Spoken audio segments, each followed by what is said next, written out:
Heart to Heart Catholic Media Ministry, in association with Bellarmine Jesuit Retreat House, presents Eucharistic Encounters, Advent and Christmas Reflections on the Gift of the Eucharist.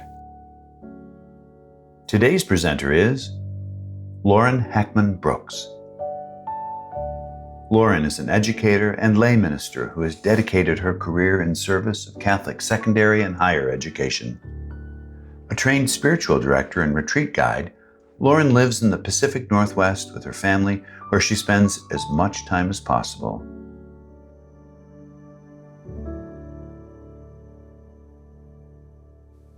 Feeding people is my love language. The kitchen is my happy place. I'm not exactly sure how this started. Perhaps first from my big Italian, very food-centric family. Or from my parents who are excellent hosts.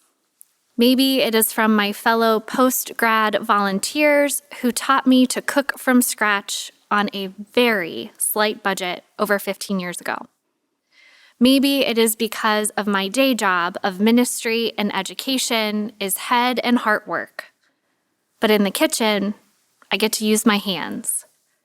I get to make something and not only see and touch the results, but also smell and taste them. I delight in excuses to cook and bake for people. I collect dessert orders for birthdays. I make soup for friends and coworkers when they are sick, or have a baby, or are mourning the loss of a loved one. I have baked over 61 homemade pizzas for my family this year, and there are only 4 people in my house. Feeding people is a big part of the way I care for people. Now, I know feeding people isn't one of the official 5 love languages. That being said, feeding people includes elements of the official 5: quality time, acts of service, words of affirmation, gifts, and physical touch. Sharing a meal involves sharing time, space, attention, ingredients. Food is at the intersection of so many aspects of our human experience. Our sense of taste and smell, touch, sound, and sight. Sharing food is also about more than food. It's about culture, family, community, tradition, geography, creativity, ritual, justice, care, hospitality. And sharing meals was a huge part of Jesus' public ministry. We have so many stories of Jesus feeding people in the gospel. He takes, breaks, blesses, and shares bread at the Last Supper. He turns water into wine at a wedding. He makes a few loaves and fish feed thousands and sends them all home with leftovers. He reclines at table with tax collectors and religious leaders alike. He invites himself over to Zacchaeus' house. We even have stories of Jesus feeding people after his death and resurrection. His followers recognize him over a meal on the road to Emmaus. He cooks for the disciples after a long night of fishing that is unsuccessful until he gives them a few pointers, and then makes them breakfast along the seashore. If these are the stories we know, imagine how many other meals he shared with folks during his 3 years of teaching and preaching around the Sea of Galilee. It seems that feeding people is one of Jesus' love languages, too. He filled people's bellies and their spirits. He satisfied their hunger to be seen and known, touched and loved. He knew that sharing a meal is about food, but also about relationship. It is about nourishing and flourishing. Where there was hunger and need, there is now wholeness and fullness. Jesus continues to love us through lots of meals. In Eucharist, we continue his words and actions of feeding people and being fed.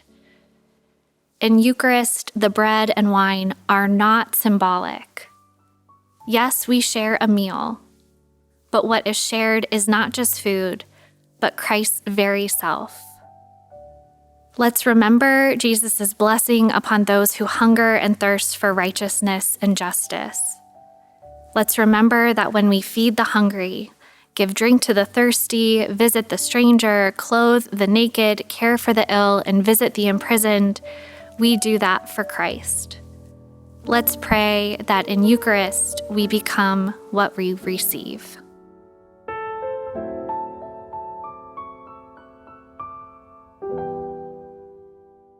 Let's take 1 minute to think about today's Eucharistic encounter.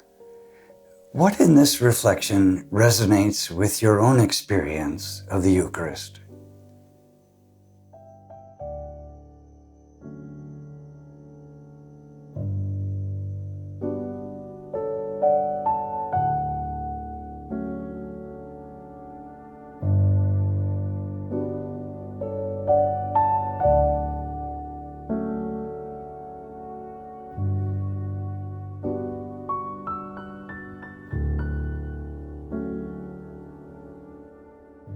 What do you want to say to the Lord today? And what might the Lord be saying to you?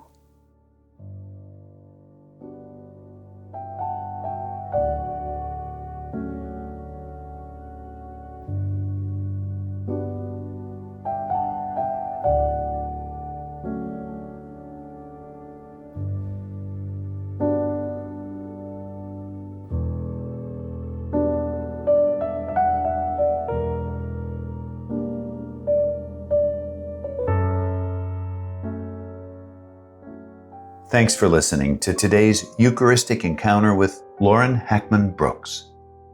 Tune in tomorrow for a reflection by Terry Nelson Johnson.